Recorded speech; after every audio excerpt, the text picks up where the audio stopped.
Alô, amigos e amigas do programa Cidadania. Estamos começando agora para examinar um tema que tem farta cobertura na mídia brasileira: a corrupção.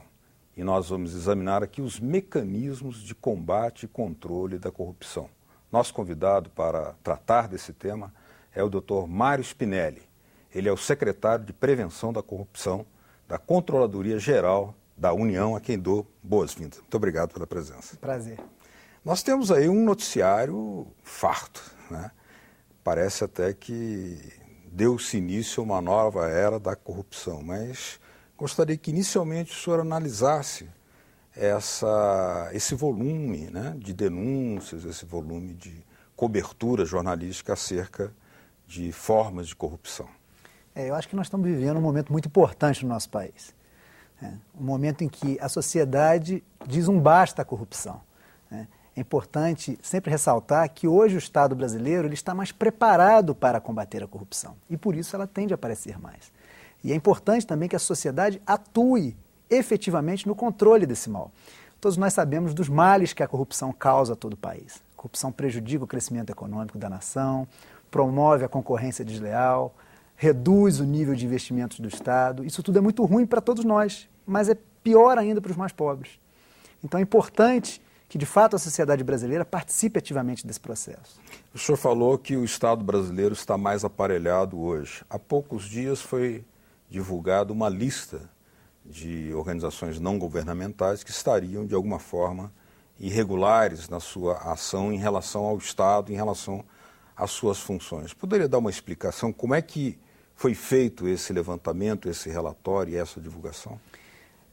Baseado em nossa política de transparência, nós temos a convicção de que a transparência é o melhor remédio para prevenir a corrupção.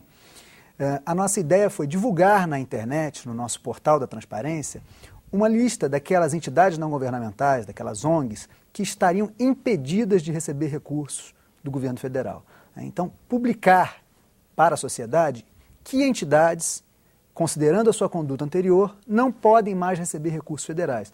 O objetivo dessa iniciativa é separar o joio do trigo, é separar aquela entidade que de fato é boa, que atua corretamente, que é importante na execução das políticas públicas, e há sim muitas entidades que são fundamentais para o país, né, daquelas que simplesmente entram nesse processo para desviar recurso público. Então hoje o cidadão que entrar no nosso portal na internet pode consultar. Há um rol de pouco mais de 160 entidades que estão impedidas de receber recursos do governo federal. Como é que a Controladoria trabalha para fazer um relatório desse tipo? Porque nós sabemos que existem 2.400 funcionários espalhados por todo o território nacional.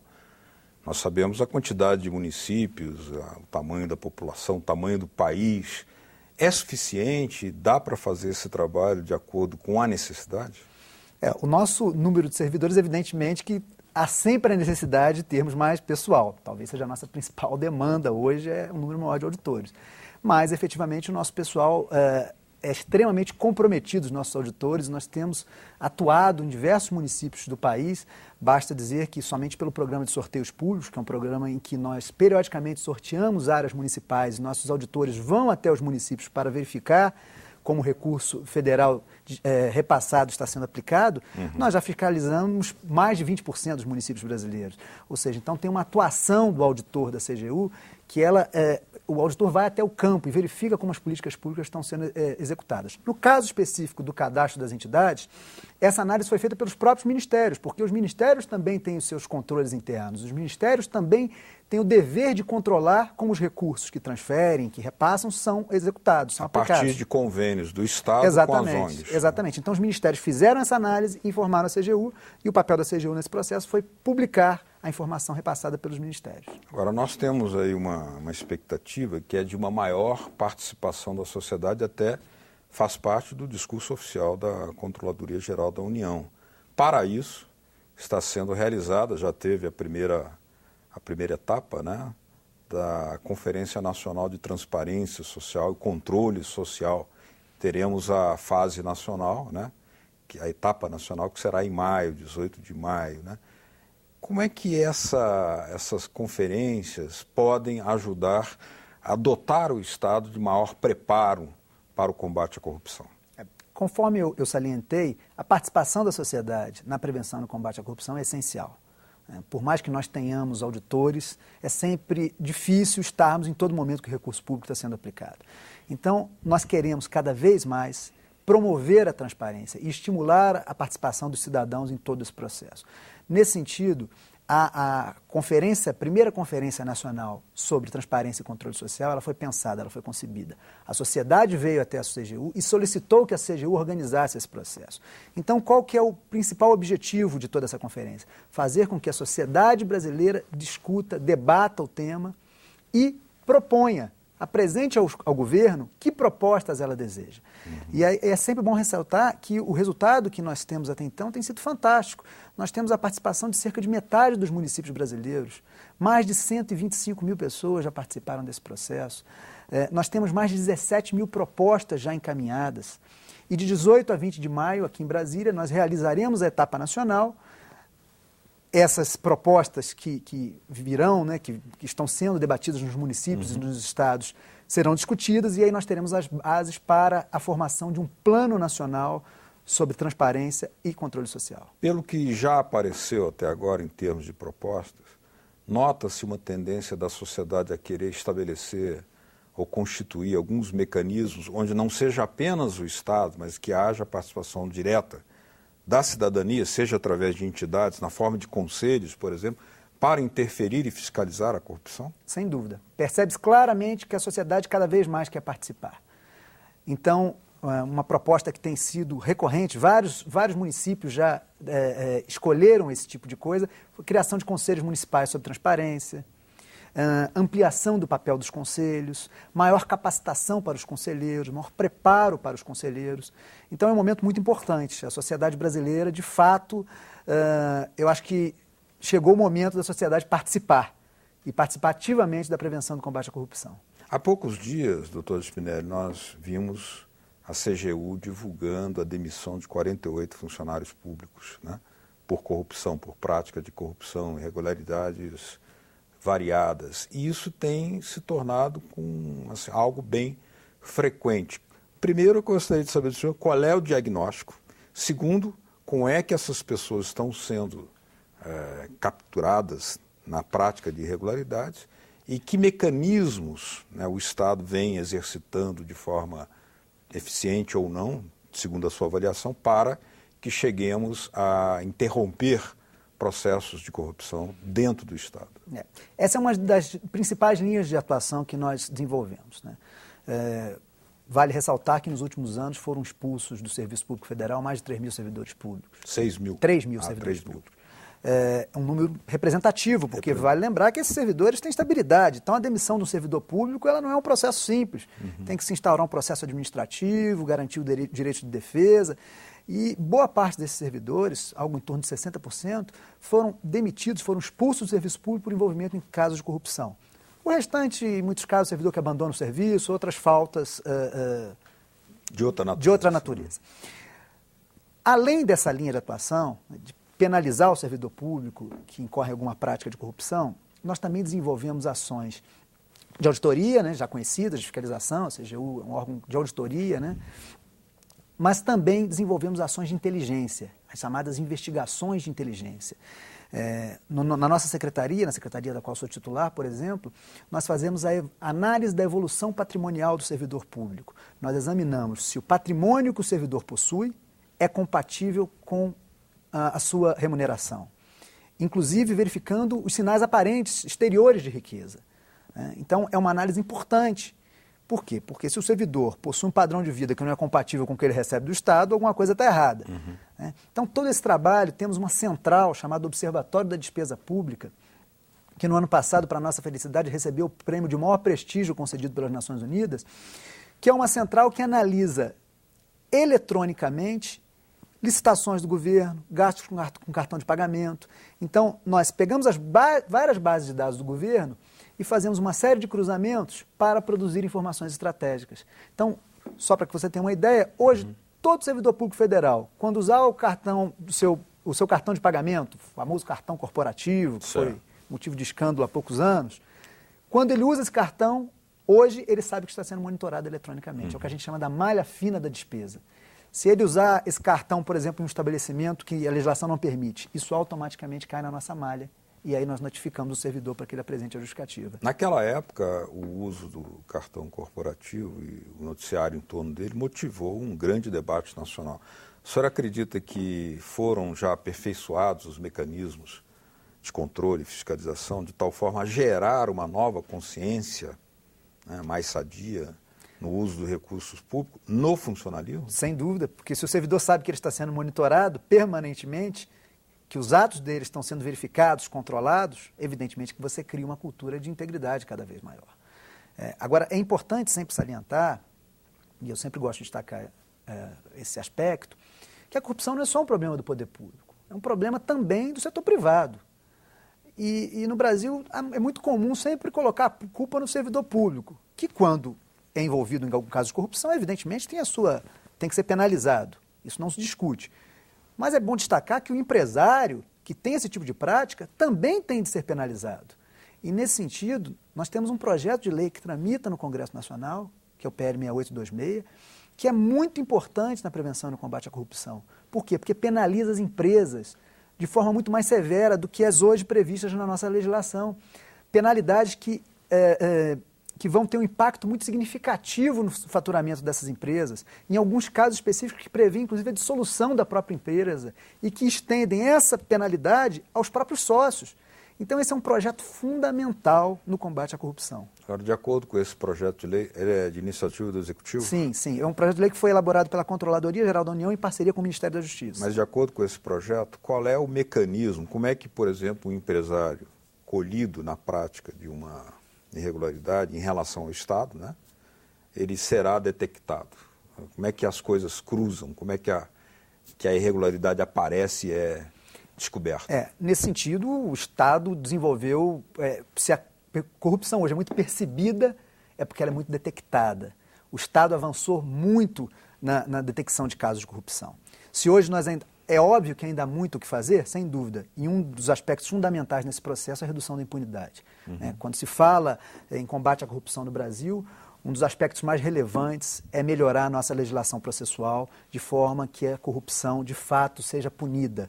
Hoje nós temos um problema muito sério no que diz respeito à penalização. Se essa penalização é efetiva na esfera administrativa, e os servidores estão sendo demitidos, ela é muito pouco efetiva na esfera criminal, na esfera judicial.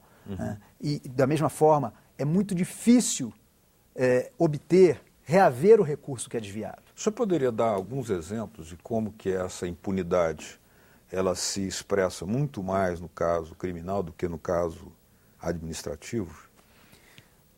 No Brasil, você tem uma série de oportunidades de recorrer de sentenças proferidas em primeira e segunda instância, por exemplo. Você tem uma série de oportunidades de protelar indefinidamente os processos. Protelar.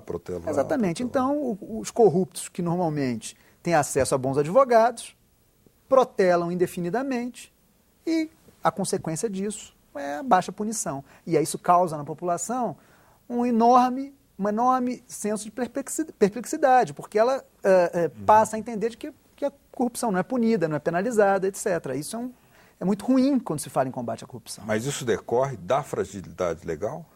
Ocorre da oportunidade que o sistema legal brasileiro dá de apelações, de recursos, etc. Mas a gente sabe, por exemplo, perdoe, Sim. Que no caso da tributário, por exemplo, a elisão tributária, que não é a sonegação, ela é facilitada por determinadas leis que existem aí que lhe dão a possibilidade ao interessado de fazer isso. No caso que nós estamos aqui tratando, né, também existiria uma flexibilidade, um pouco rigor na lei que facilitasse isso? Eu não sei se é o rigor na lei. Talvez o maior problema seja na legislação processual mesmo, que permite esse tipo de coisa. E aí, nesse sentido, o projeto de lei que eu mencionei, ele prevê a penalidade administrativa, que tende a ser mais rápida. Então, essa sanção que é aplicada às empresas, essa multa, que é uma multa muito pesada, ela é um procedimento administrativo mais ágil, mais rápido. Por isso que o projeto de lei é tão importante. Por isso e por outros motivos, evidentemente, alguns dos quais eu já enumerei aqui. Porque vai, de fato, fazer com que o Estado possa penalizar a empresa. E penalizar em aspectos que para a empresa são fundamentais, na sua lucratividade, no seu faturamento. O que hoje não ocorre. A penalidade hoje é muito grande. Créditos, por exemplo. Exatamente. Também, até na desconstituição da empresa. Exatamente, em casos extremos, e estendendo essa penalidade aos sócios da empresa. Então, é um projeto de lei fundamental quando se fala em combate à corrupção no país. Quando o senhor falava no volume de funcionários públicos demitidos por corrupção, 3 mil por aí, para dar uma ordem de grandeza, de proporcionalidade, assim, em relação aos anos passados, isso não ocorria? Como é que era isso? Realmente nós estamos diante de um caso crescente de atividade consciente do Estado contra a corrupção? Eu não tenho dúvidas quanto a isso. E ainda há um outro aspecto a ser salientado. Era muito comum no passado os funcionários públicos demitidos após um processo administrativo disciplinar, esses funcionários conseguiam voltar para o governo mediante decisões judiciais. Por quê? Porque os processos continham falhas formais, em muitos casos não se garantia o direito de defesa ao servidor, o servidor ia até a esfera judicial e conseguia voltar para o serviço público. Hoje, o que nós fizemos? Desenvolvemos uma política muito séria de capacitação dos membros de comissões disciplinares. Então, hoje os processos são muito corretos no que diz respeito ao aspecto formal. E aí o que acontece? Depois esse servidor público, que é demitido, que é exonerado, não consegue mais retornar via judicial. Nós aumentamos a efetividade do procedimento administrativo para evitar que esse camarada volte. Doutor Spinelli, vamos falar por último aqui, já que nosso prazo está se encerrando, ainda sobre a Conferência de Controle Social, a Consocial, Transparência e Controle Social. Quem é que pode participar? Assim, qualquer cidadão comum? Quem é que pode fazer uma denúncia, por exemplo, à controladoria e de que forma essa denúncia pode ser feita? Qualquer cidadão pode participar da conferência. Atualmente as conferências estão sendo realizadas nos estados, nós temos uma conferência virtual, ou seja, o cidadão que tem alguma ideia com relação à prevenção e combate à corrupção pode entrar no site da CGU, há um caminho para a Consocial, um banner para a Consocial, entrar no site da Consocial e participar de uma conferência virtual, encaminhar a sua proposta. A proposta será discutida, será debatida. Eu vou pedir a nossa técnica ali até para colocar o portal da transparência. Você podia até mencionar. O portal da transparência é www.portaldatransparencia.gov.br e o site da CGU é www.cgu.gov.br. E lá a gente encontra todas essas informações. Então o cidadão pode entrar e participar, se quiser participar da conferência virtual, até 8 de abril ela estará aberta e essa participação será muito importante. Nesse caso, como é que ele faz? Ele apresenta exemplos, ele pede informações, ele dá sugestões, faz projetos? Dá sugestões. O cidadão que tem uma ideia que considera importante para prevenir e combater a corrupção, para promover a transparência, para estimular a participação social. Encaminhe via conferência virtual e essa ideia será debatida. Agora, a última pergunta mesmo. A maior parte das ações da CGU decorrem de denúncias da sociedade ou decorrem da própria inteligência do Estado? Das duas coisas. Nós recebemos, ao longo dos últimos 8 anos, mais de 35 mil denúncias. Agora, nós temos também uma atuação que é planejada. Nós temos todo um planejamento operacional que é feito no início do ano, que envolve um mapeamento de risco. Então, aquelas operações, aqueles órgãos que apresentam maior risco, são examinados com maior cuidado. Então, tem todo um procedimento, um planejamento que é feito. E também o nosso setor de inteligência detecta situações em que é necessário uma atuação mais efetiva. Então, toda essa sistemática define quais são as prioridades, quais são os pontos, quais são as políticas de governo que serão examinadas. Muito bem. Queria agradecer aqui a presença do doutor Mário Spinelli, que é o secretário de Controle da Corrupção lá da CGU, Controladoria Geral da União. Muito obrigado pelas explicações. Prazer. Estaremos sempre de portas abertas e certamente queremos acompanhar essa Conferência Nacional de Controle Social e Transparência. Estaremos a postos aqui. Ok. Conte com a gente.